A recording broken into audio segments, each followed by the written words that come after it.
오늘 이 욥기의 말씀은 우리가 잘 아는 말씀이기도 하고, 욥을 한 가지로 딱 지칭했을 때 이 첫 장에 대한 말씀을 우리는 붙잡고 또 그 고백으로 욥을 이해하고 살아갑니다.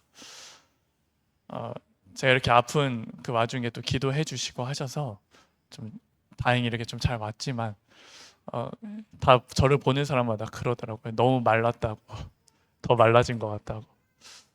어, 확실히 몸이 좀 약해지고 하니까 힘도 참 많이 떨어지고 하더라고요. 근데 그 가운데서 또 저에게는 또 중요한 그런 인생의 중요한 시간이 또 하나님 주셨습니다. 그래서 앞으로 이런 부분들을 함께 나누길 원하고, 오늘 특히 그래서 제가 이렇게 아픈 와중에 이렇게 이야기를 하다 보면, 가정에서 이렇게 얘기하다 보면 어, 사모님이죠. 항상 저는 이렇게 애칭 그냥 오빠라고 합니다. 오빠라고 저는 하경이라 합니다. 네, 그 하경이 사모님이 그러는 거예요. 어, 오빠는 이렇게 항상 잘 이렇게 하시지만, 그리고 너무나도 이렇게 좋은 것들 많이 가지고 있지만 눈이 빛날 때가 있다. 그게 언제냐? 뭐 일하는 것도 솔직히 뭐 그렇게 눈이 뭐 빛나서 하진 않지만 같이 이렇게 성경에 대해서 말씀을 나눌 때 좀 그 오빠의 그 눈이 완전 빛나는 것을 바라본다. 그래서 이 말씀 속에서 우리가 어떻게 해야 되는지 이렇게 나눌 때 막 빛이 난다는 거예요. 어, 근데 그 말을 들었을 때 제 마음에 너무나도 큰 위안이 되기도 하고, 그것이 너무나도 중요하다. 근데 그러면서 한편으로는 내가 아는 이 빛나는 이 시간, 내가 정말 원하는 그 시간을 온전히 전하지 못하고 이게 나누지 못한다면 그것 또한 하나님의 원하시는 것은 아니겠다, 이렇게 싶더라고요. 그래서 우리가 이렇게 말씀을 읽을 때 다른 건 몰라도 지금 뭐 말씀의 흐름을 따라가다 보면 많은 용어들이 나오고 또 우리가 어떻게 해야 되는지 무수하게 이렇게 흘러나옵니다. 근데 우리가 그것에 계속해서 그 부분만 이렇게 가다 보면 놓치게 되는 게 무엇이냐면, 원래 주신 그 하나님의 말씀을 놓치게 될 때가 참 많이 있더라고요. 그 용어에 이렇게 계속 매여서 실제 하나님의 말씀은 어떻게 되어 있는지 이렇게 고민하지 않고 그냥 당연히 믿고 나아가는, 이게 믿음일 수 있지만 이게 참 변하지 않는 하나님의 말씀이 내 안에 심겨지지 않는다면 그것 또한 문제가 되지 않겠습니까? 그래서 우리가 정말 이 말씀 속에서 더 하나님의 뜻이 무엇인지, 이 한 장의 말씀이지만 이 가운데 어마어마하게 풍성한 말씀이 있거든요. 근데 그러면서도 우리가 알고 있는 그 말씀뿐만 아니라 또 숨겨진 말씀이 너무나도 많이 있습니다. 그래서 그 가운데서 우리가 함께 좀 나누길 원하고, 또 그 가운데서 하나님의 뜻이 무엇인지 확인해 보길 원합니다. 그래서 오늘 말씀의 제목이 끝까지 주님을 경외하는지 울타리를 거두어 보소서입니다. 오늘 이 고백을 누가 했을까요? 오늘 말씀을 읽으면 이렇게 이 제목과 똑같은 말씀은 없습니다. 근데 말씀을 이렇게 읽다 보면요, 이 말씀의 맥락이 무엇인지 이해하실 수 있을 거예요. 끝까지 주님을 경외하는지 울타리를 거두어 보소서라고 얘기했던 게 욥이 아닙니다. 바로 사단입니다.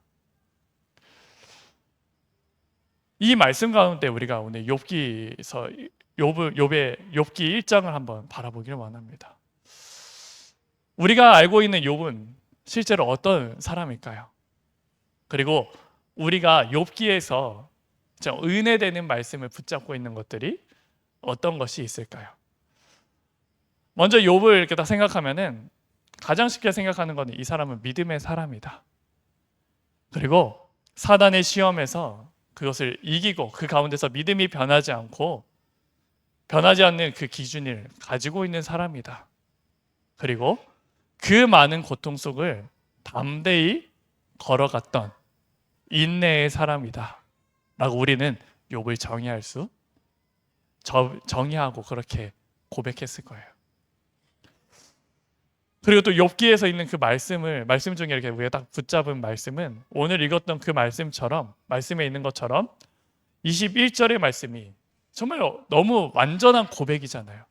내가 태어난 것도 내가 모태에서 알몸으로 나왔었는지 내가 알몸으로 돌아가는 것이 옳다.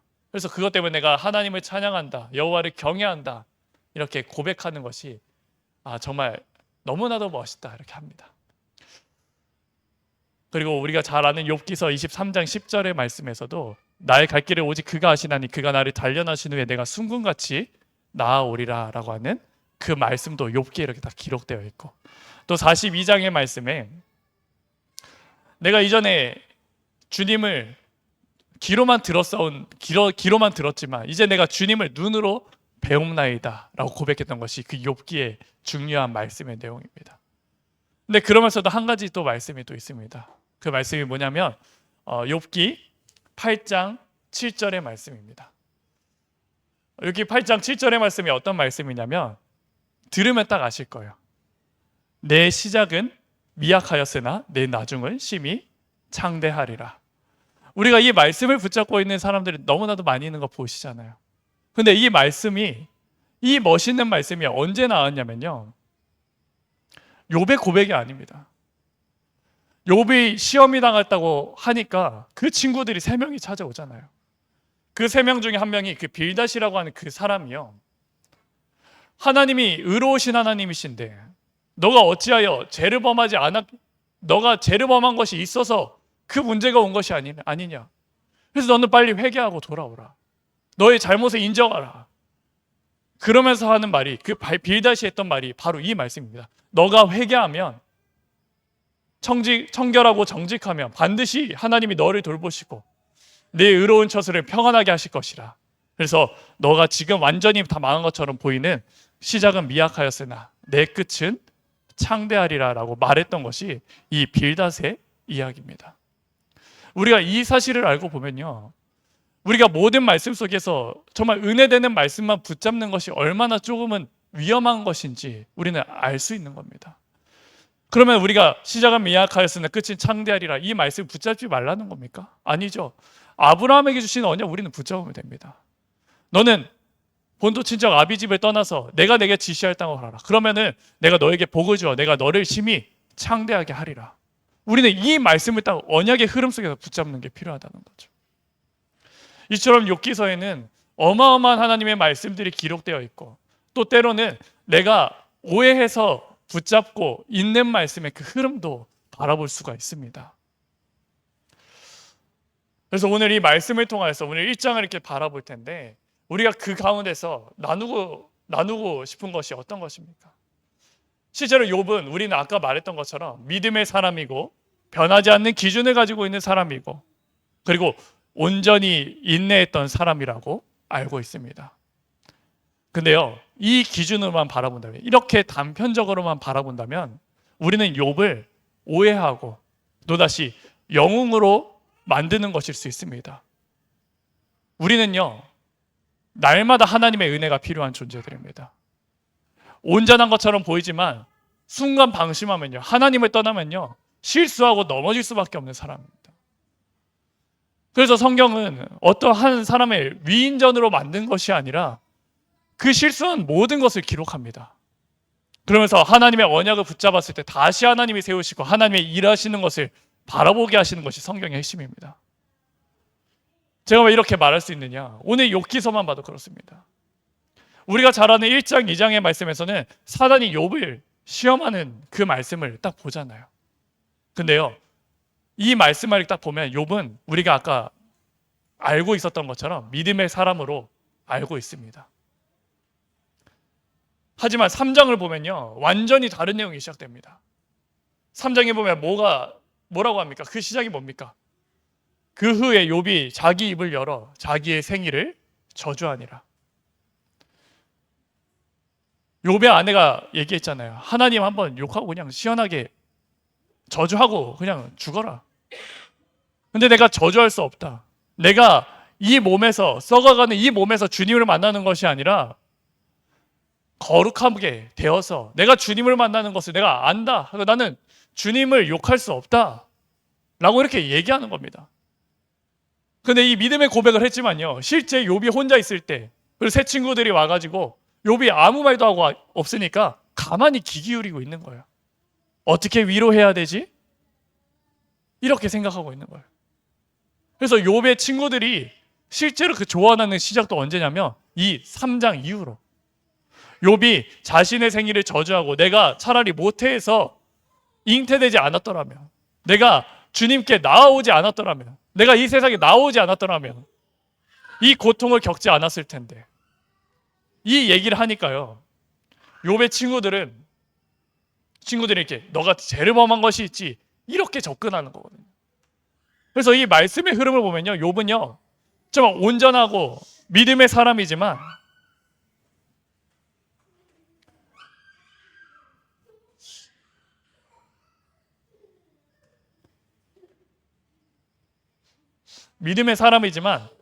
하나님의 은혜가 필요했던 사람인 것은 확실합니다.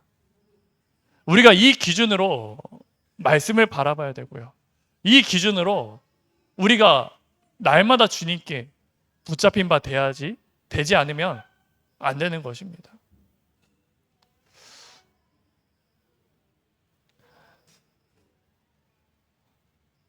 그래서 욥기를 이렇게 다시 한번 정리하자면 1장과 2장은 어떤 흐름이냐? 하나님과 그 욥의 관계를요 끊임없이 이간질하려고 하는 그 사단의 존재, 사단의 전략, 사단의 역사를 알아야 됩니다. 우리가요 이것을 알지 못하면 왜 일이 이렇게 벌어지지? 내가 잘하는데 왜 이런 문제들이 생기지? 이렇게만 바라본다니까요. 근데 우리는 어떤 존재를 알고 있죠? 사단이 역사한다는 그 증거는 분명히 알고 있습니다. 그래서 1장, 2장은 사단의 전략이 뭐냐? 하나님과의 그 사람과의 그 욥의 관계를 끊으려고 하는 그 전략입니다. 창세기 3장도 마찬가지 아닙니까? 하나님과 그 아담과 하와의 그 관계를 깨뜨리고 멀어지게 하려고 하는 그 전략.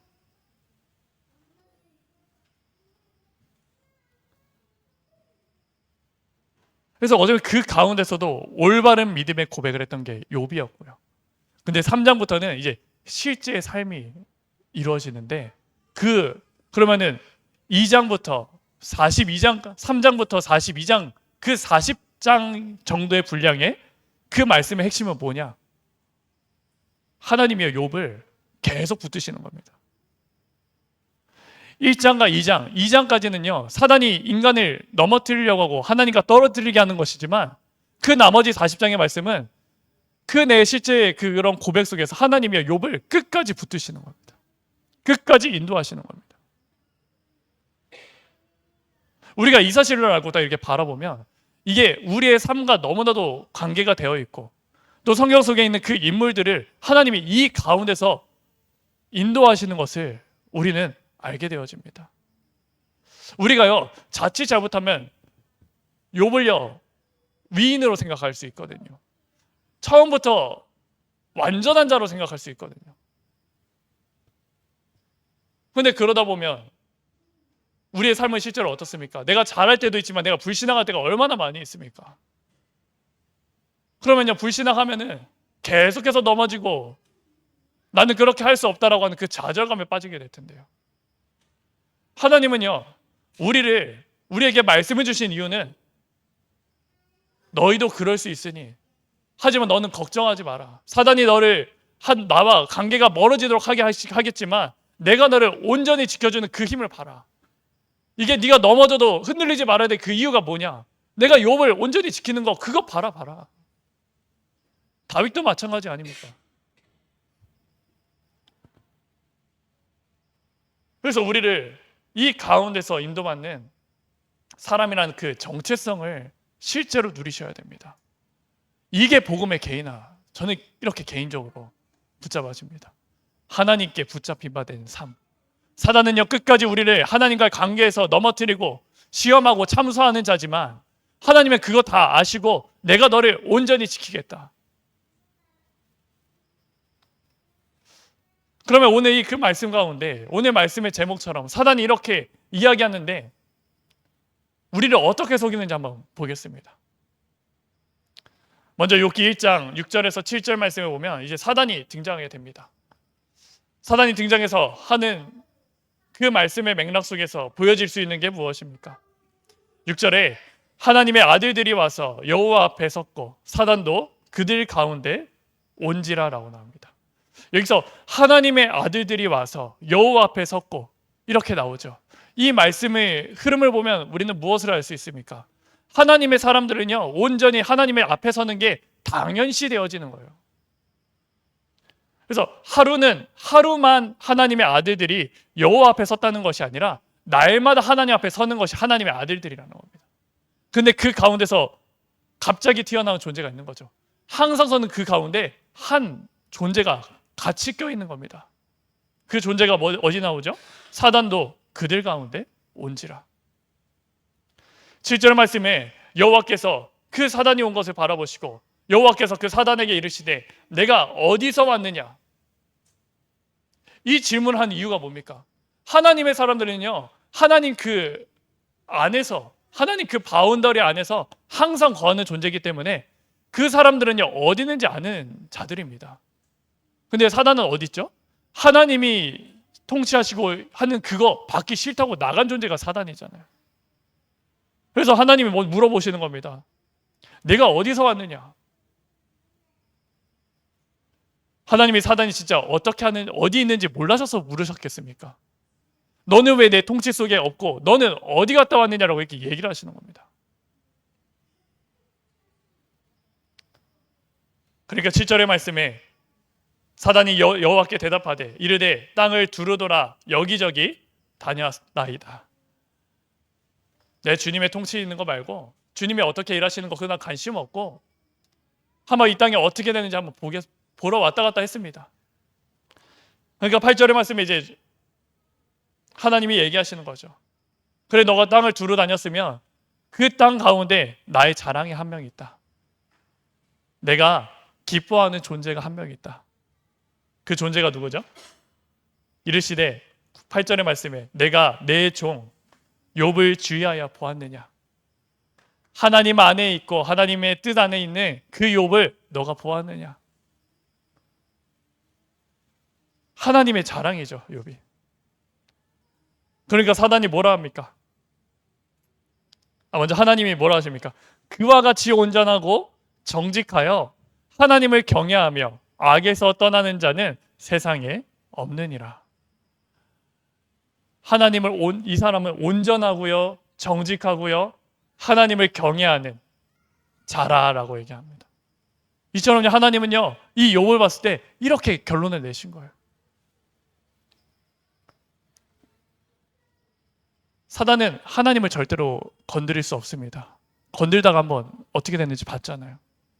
근데 하나님은요, 이렇게 얘기하신 그 하나님의 말씀을 가지고요, 온갖 잔머리 돌리고 거짓으로 하나님을 어떻게 하면 넘어뜨리지라고 계산하는 게 사단입니다.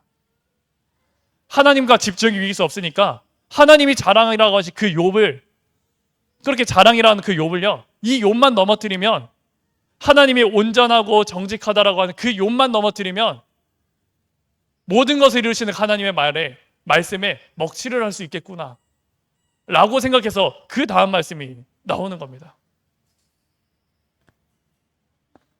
그러니까 뭐라고 합니까? 9절의 말씀에 사탄이 여호와께 대답하여 이르되 욥이 어찌 까닭이 없어 하나님을 경외하리이까? 이 사람이 하나님을 경외하는 그 이유가 무엇이겠습니까? 하나님이 어떤 응답을 주셨기 때문에, 그 까닭이 있기 때문에 그 사람이 온전히 하나님을 경외하는 거 아닙니까?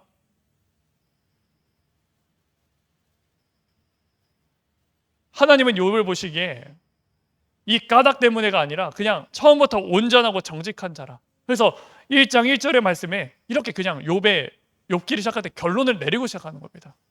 아무리 넘어지고 위험하고 불안에 떨릴 수 있는 그 사람이지만 그 사람은 온전하고 정직하여 하나님을 경외하며 악에서 떠난 자더라.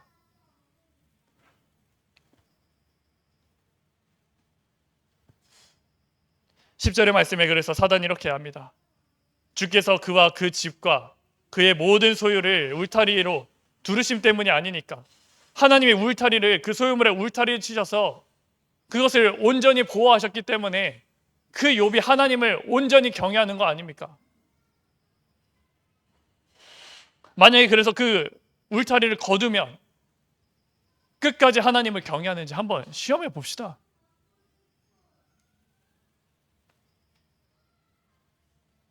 이렇게 이야기를 하는 거예요. 근데 이 사단의 제안에 하나님은요, 응당하실 필요가 없으신 분입니다. 왜 그렇습니까? 하나님께 이득이 되는 게 하나도 없기 때문이죠. 그냥 하나님이 온전하다라고 하셨기 때문에 그 사람은 그냥 온전한 사람입니다. 사단이 뭐라 해도요, 그것이 만약에 하나님이 맞다라고 하면 사단이 하나님께 줄 수 있는 게 아무것도 없는 거예요. 근데요, 사단은 뭐라고 하냐면, 사단이 이렇게 하는 그 말에 하나님은 너무나도 기가 막힌 대답을 하시는 거죠. 그래, 너가 한번 시험해봐라. 하지만 그 몸은 건들지 마라. 하나님은 이 말도 안 되는 그 제안에 왜 응하셨을까요? 사실 그렇습니다. 우리가 인생을 살아가고 우리가 복음 안에서 살아가는데 우리를 세상 사람들이 봐도 욥이 처음 시작했던 것처럼 큰 응답 받고 부유하고 그 축복을 받도록 놔두셔도 되는데 굳이 그러시지 않고 많은 문제와 고난을 허락하셨다니까요.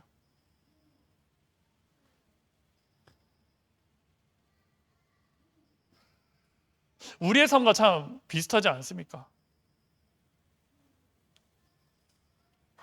하나님 왜 그 말도 안 되는, 예를 들면 이거죠. 만약 제가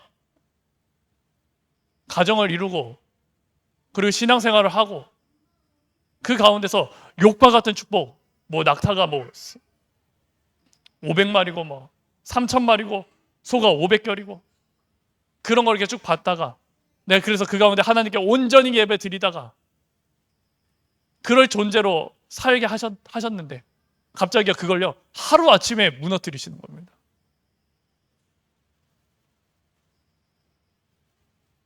하나님이요, 이 사단의 말도 안 되는 그 제안을 응하셨다니까요.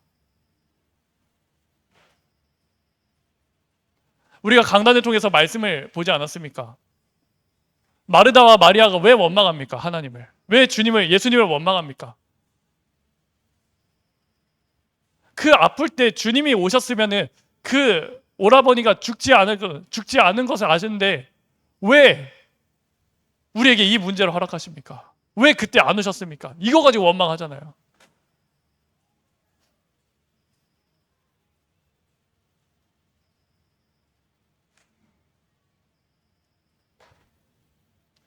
마리아라고 다릅니까? 주님의 발에 향유를 부으고 가장 앞자리에서 주님의 말씀을 청중했던 그 마리아, 예배에 성공했던 그 마리아는 다릅니까? 아니요, 마리아는 오히려 더 심했습니다. 마르다는요, 주님이 오셨다는 그 얘기 듣고 문 어귀까지 나아가서 맞이했지만요, 마리아는요, 뭔가 내가 자신이 토라졌기 때문에 주님 앞에도 나오지 않는 게 마리아입니다. 왜 그렇게 단정할 수 있죠? 나중에 마리아가 주님께 나와서 하는 얘기가 마르다랑 똑같기 때문에 그렇습니다. 마르다가 맨 처음에 뭐라 했습니까? 주님께 나아갔을 때 뭐라 했습니까? 주님께서 여기 계셨사오면 우리 오라버니가 죽지 않았겠습니다. 근데 마르다가 이제 마리아를 찾으러 옵니다. 주님이 너를 기다리신다. 주님께 나옵니다, 마리아가. 근데 마리아의 고백은 어떠하죠? 만약에 주님이 하실 일이 알고 있다라고 하고 하나님의 이유가 있겠지, 주님의 이유가 있겠지 라고 믿었다면요, 주님 앞에 나왔을 때는 주님의 일을 행하시옵소서. 나는 주님을 믿습니다. 고백해야 되는데요, 마르다랑 똑같은 이야기를 한다니까요. 주님이 여기 계셨으면 오라비가 죽지 않았겠습니다. 우리가 과거에 하나님께 엄청난 예배 드렸다고 해서요, 그게요 지금 현실에도 답이 되어지고 그게 우리의 지금의 삶을 인정해주는 그 삶이 되어지지 않는다는 말이거든요. 이게 말이 무슨 말이죠? 우리는 날마다 주님의 은혜가 아니면 주님의 말씀을 온전히 붙잡지 않으면 내 생각과 내 기준에 그거에 맞춰가지고 하나님의 오실 때를요 이미 다 맞춰놓고 그거대로 안 오면 불신앙하다니까요. 그래서 마르다가 맨 처음에 나서 불신앙하는 이유가 그겁니까? 아니에요. 근데 불신앙하면서 온전히 불신앙할 수 없으니까 나중에 하는 게 주님이 오시고 이 세상 끝날 날에 주님이 심판하신 날에 오라비가 살아날 것을 내가 아나이다. 이 말이 틀린 말이 아니잖아요. 근데 이게 불신앙이었잖아요. 왜 불신앙입니까? 지금 하나님의 일은요 이미 안 된다라고 이미 확신을 갖고 시작하는 거예요.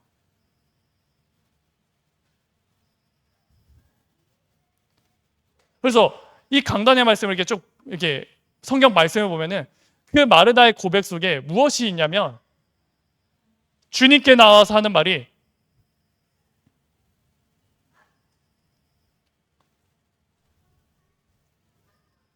우리 한번 말씀을 한번 보겠습니다. 요한복음 11장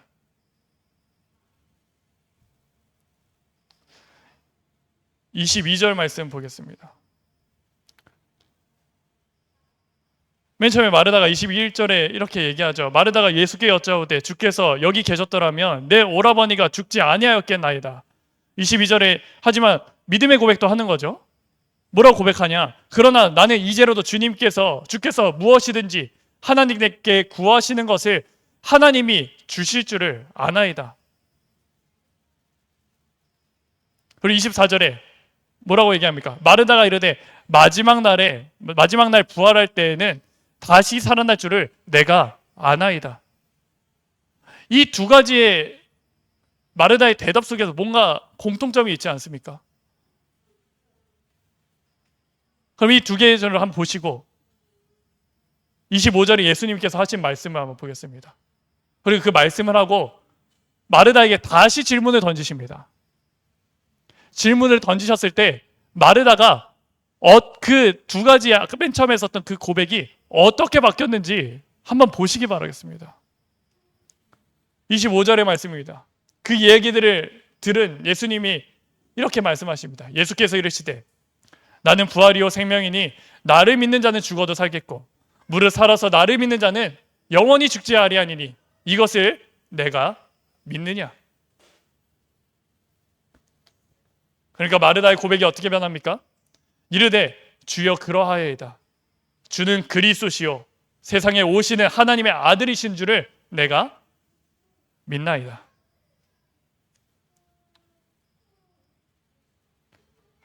주님은요 마르다에게 오셔가지고 다시 살아날 것이다, 살아나리라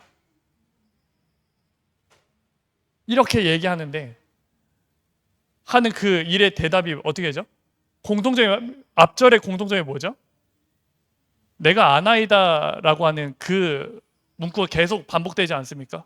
그 두 절의 말씀에 영어로 보면 I know 라고 합니다. 근데요 예수님이 질문하시고 25절에 질문하시면서 마지막 끝에 어떻게 바뀝니까? 26절에 이것을 내가 믿느냐. 그러니까 마르다가 뭐라고 얘기하죠? 마지막에 주는 그리스도시요 세상에 오시는 하나님의 아들이신 줄 내가 믿나이다. 아는 것에서 믿는 걸로 그냥 주님이 완전히 바꿔버리시는 겁니다. 내가 왜 불신앙할 수밖에 없을까요? 내가 왜 하나님의 뜻에 그 기준을 정해놓고 안 되니까 불신앙할 수밖에 없을까요? 내가 아는 것으로만 신앙생활하기 때문에 그렇습니다. 내가 알기 때문에, 내가 어느 정도 알기 때문에 하나님은요 내가 아는 그 안에서 응답하셔야 된다라고 하는 그 기준이 있으니까 불신앙하는 거 아닙니까? 하나님은요 우리가 아는 대로 주님께 구하고 기도하는 자들로 세우신 것이 아닙니다. 무엇을 가지고 살길 원하시는 건가요? 믿음 가지고 살길 원하시는 겁니다. 내가 이것을 믿느냐? 주여 그러하네이다. 주는 그리스도시요 세상에 오신 하나님의 아들이신 것을 내가 믿나이다. 이건요 완전히 패러다임을 바꿔버리는 거예요. 내가 아는 것에서 사는 게 아니라 사는 것으로 불신앙하는 존재가 아니라 이제 그 온전한 믿음으로 하나님의 아들이시고 모든 것을 하시다는 있다는 그 믿음으로 내가 안 된다 하더라도 내 안 맞춰줬다 하더라도 하나님이 하실 시간표에 오셨기 때문에 하실 일이 있습니다. 내가 그것을 믿습니다. 그것대로 살아가게 하나님 원하시는 거죠.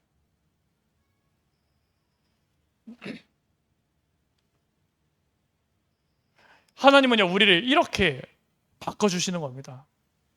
우리를 얼마나 사랑하시는지 오늘 말씀을 통해서도 알 수 있는 겁니다. 그 기준이 뭐죠?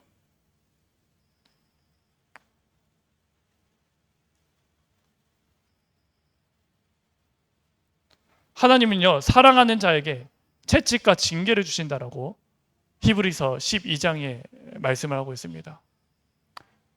왜 그러냐? 사랑이 없으면요 징계를 할 필요가 없는 거예요.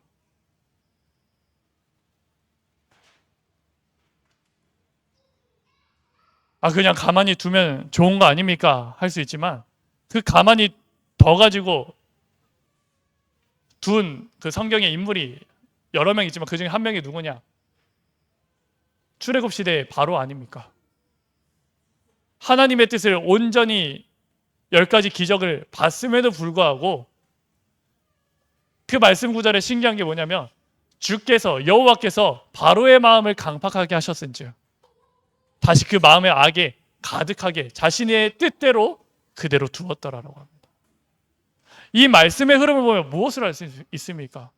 하나님은요 우리를 징계하시고 고난해 주신 그 이유가 무엇이냐면 내 뜻대로 하지 말라는 거거든요. 너가 아는 대로 사는 것이 아니라 날마다 하나님의 은혜 속에서 그 믿음으로 살아가는 것이거든요. 이 믿음은 보이지 않기 때문에 내가 너를 친히 다스리다라 그 이유로 계속 문제를 더해 주시는 겁니다. 그러면서 믿음으로 붙잡게.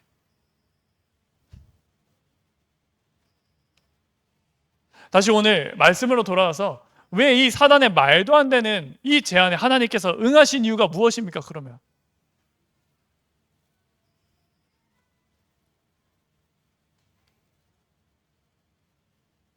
한 가지 확실한 이유, 명쾌한 이유는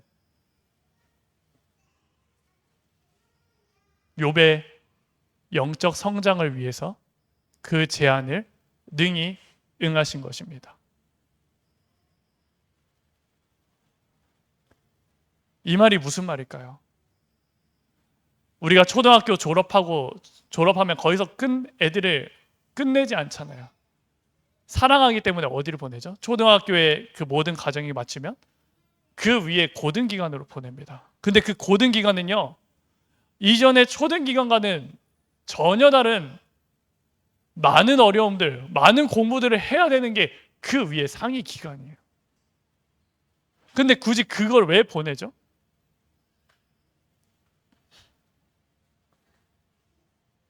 국가에 필요한 사람이 되라고, 또 세상에 의로운 사람 되라고, 또 중요한 자리까지 올라가 앉으라고, 그렇게 문제를 다시 주는 거잖아요. 이처럼요 하나님은 이 말도 안 되는 제안을 하신 그 이유가 뭐냐면 욥의 영적으로 성장하는, 내가 잘했으니까 하나님께서 복 주시고 내가 잘 못했으니까 하나님이 벌하시고, 그 세상에서 말하는 그 인과응보의 기준에 매여 있는 것이 아니라, 그 세상 법에 매여 있는 것이 아니라, 그것처럼 그냥 신앙생활 똑같이 하는 것이 아니라 내가 모든 것을 창조한 하나님이다. 너는 그거에 매여 있는 것이 아니라 내 창조한 그 모든 것을 누리는 자로. 너가 잘못이 없어? 근데 문제를 주셨어? 근데 그 가운데 너는 무엇 붙잡을래? 창조주 하나님을 온전히 붙잡아라. 그 가운데 너를 어떻게 인도하시는지 바라봐라. 이렇게 영적 성장을 하게 하시는 거예요. 이 고난이 없었다면 욥은 어떻게 될까요? 그냥 세상 사람들과 똑같이 되는 거죠. 내가 잘하면은 상을 받고, 내가 주님께 잘못하면은 벌을 받고. 근데 우리가 이렇게 단순하면 너무나도 좋잖아요. 근데 우리의 삶이 그렇지 않잖아요. 내가 굳이 잘못한 게 없는데 벌 주시는 게 하나님이실 때도 있고, 내가 잘 못했는데 그것을요 많이 보지 않으시고 좀 적게 보셔서 감당할 수 있는 시험을 또 이렇게 두게 하시는 것도 하나님 보잖아요. 그 이유가 뭘까요?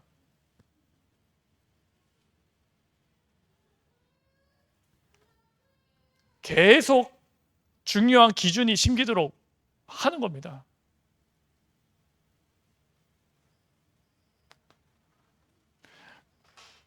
그래도 욥이 하나님의 사람이고 또 정직하고 온전한 사람이었기 때문에 이 문제가 처음 왔을 때는요, 이 믿음의 고백을 온전히 합니다.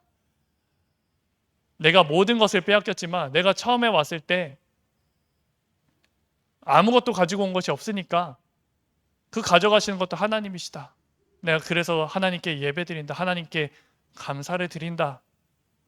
라고 고백할 가장 중요한 축복을 받았죠. 근데 그런데도 계속 문제가 일어나잖아요. 처음에 내 마음에 그런 고백을 하면서도 혼자 있을 때, 또 주변 사람이 있을 때 너무나도 답답하니까 왜 이걸 나에게 가져가셨지? 내가 주님을 차마 욕은 못하겠는데, 하나님의 뜻이 무엇인지 알지 못하겠는데 왜 나에게 이렇게 하셨지? 나처럼 의롭고 하나님께 예배하는 사람이 어디 있는데. 그래서 3장에 엉엉 우는 거예요. 그 엉엉 우는 거예요. 내가 차라리 태어나지 않았더라면 이런 거 겪지 않았을 텐데. 우리의 삶도 마찬가지 아닙니까? 예수는 그리스도, 모든 문제 해결자. 이렇게 살아가는데 현실의 일을 만나보면 너무나도 큰 문제 있는 거 아닙니까? 근데 그 가운데서도 오늘 욥처럼 이 믿음의 고백할 수 있잖아요. 예수 그리스도, 모든 문제 해결자. 주님께서 십자가에서 모든 것 다 이루셨습니다. 내가 하나님을 저주하지 않겠습니다. 나를 구원하신 그 여호와 하나님을 내가 찬양합니다. 이러한 믿음의 고백할 수 있는 욥처럼 하나님 불러주셨잖아요. 근데 이 고백하면서도 우리의 삶은 또 어떻죠? 이 문제가 너무나도 힘들어서 진짜 죽고 싶습니다. 주님, 나 좀 불러가 주시면 안 되겠습니까? 이 곳에서 나를 빨리 빠져나오게 해주시면 안 되겠습니까?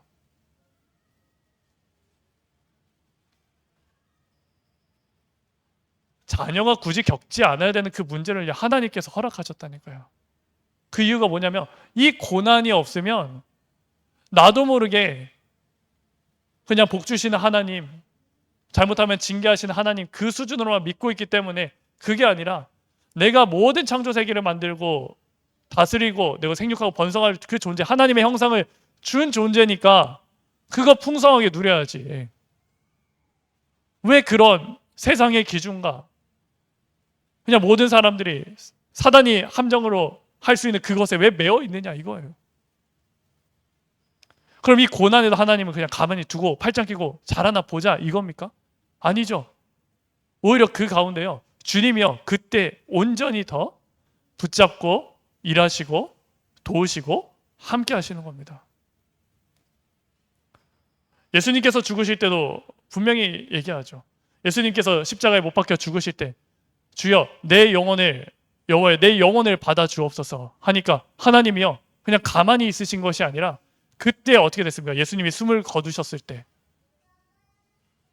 날이 갑자기 어두워지고요, 우레와 같은 소리로 하나님의 그 탄식과 통곡의 소리가 들리지 않습니까? 하나님은요 우리의 고난에도 그렇게 반응하시는 분이라. 내가 고난을 줬으니 너가 한번 통과해봐, 그게 아니라 그 가운데서 정말 애통하는 마음으로, 내 사랑하는 자녀가 고통 안 되겠으면 좋겠는데 하나님의 자녀로 온전히 살아야 되니까 그것을 허락할 만큼 계속 그렇게 바라보시는 거예요. 하지만 그게 끝나는 것이 아니죠. 결국은 승리하게 되어지죠. 왜냐하면 하나님이 보호하시기 때문에.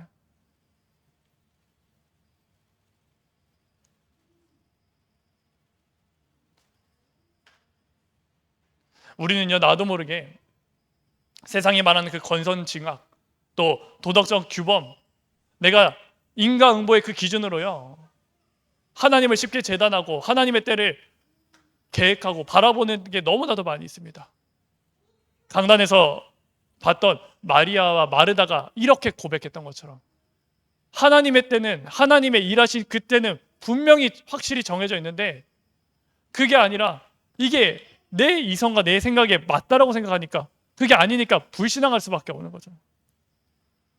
하나님은요, 내가 이 정도만 할 테니 하나님 나 이만큼만 사용해 주세요 해서 그래 그렇게 할게 할 뿐이 아니라, 너는 세계복음화의 주역이야.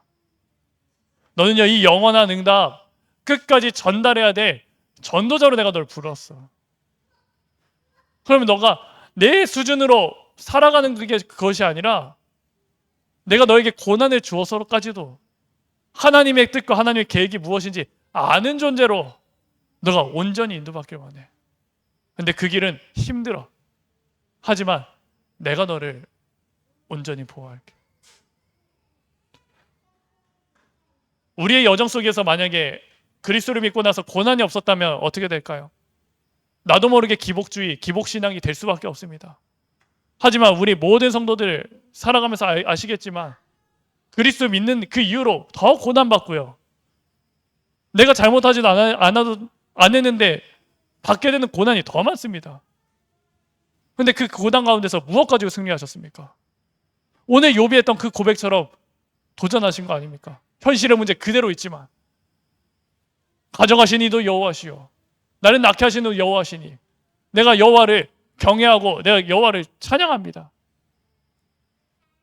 이 믿음의 고백은 가짜가 아닙니다. 진짜입니다. 그런데 그러면서도 주님은 우리의 중심을 다 아시잖아요. 그것 때문에 힘든다는 거 다 알잖아요. 그래서 얘기하시는 거죠.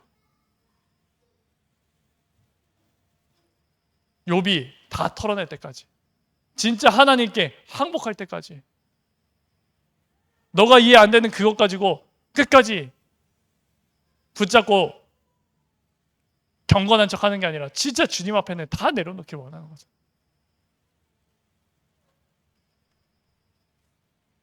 하나님은 사단에게 모든 것을 맡기고 사단에게 끌려다니는 것처럼 보이지만, 하나님은요, 사단보다 더 큰 지혜로, 더 큰 능력으로 가장 좋은 것을 우리에게 선물로 주시려는 것입니다. 사단의 함정에 놀아나시는 하나님이 아니라, 그 말 가운데서도 욥의 그 영적인 그 성장을 하기 위해서 이 고난을 친히 허락하신 것입니다. 그래서 주님이 얘기하시는 거죠. 사단이 끝까지 주님을 경외하는지 이 울타리를 거두어 보소서. 근데 하나님이 사단에게 한번 거두어 봐라 얘기하신 것처럼 보이지만, 저는 욥에게 이렇게 얘기하는 것처럼 들리더라고요. 욥아, 내가 그 울타리, 너가 아니하고 평안했던 그 울타리 내가 거둘 거야.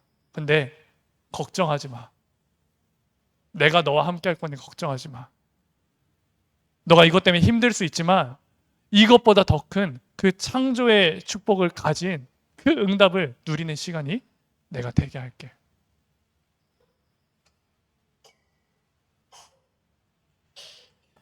하나님은 우리의 삶을 이렇게 인도하시려는 겁니다.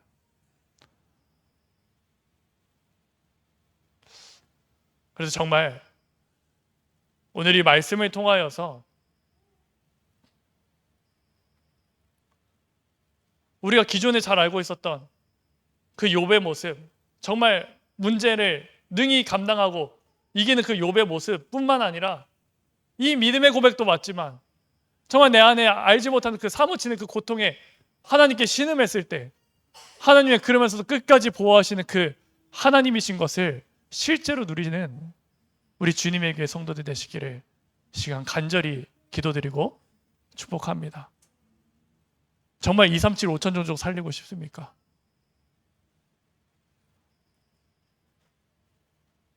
그렇다면 이제는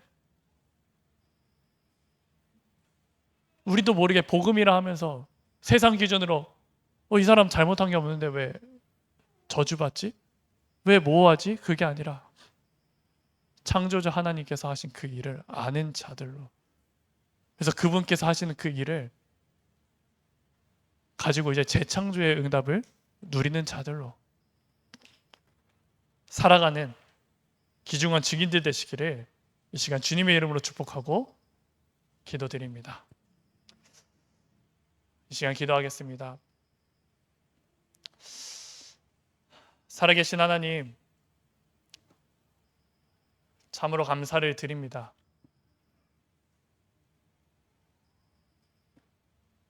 하나님의 은혜가 날마다 필요한 자입니다. 하나님의 은혜로 믿음의 고백을 주님께 드렸지만 내게 일어나는 그 많은 문제들 때문에 내가 살아있는 것을 부정하고 차라리 빨리 주님께 부름받아 갔으면 좋겠다고 신음하는 우리의 모습을 보일 때가 많이 있습니다.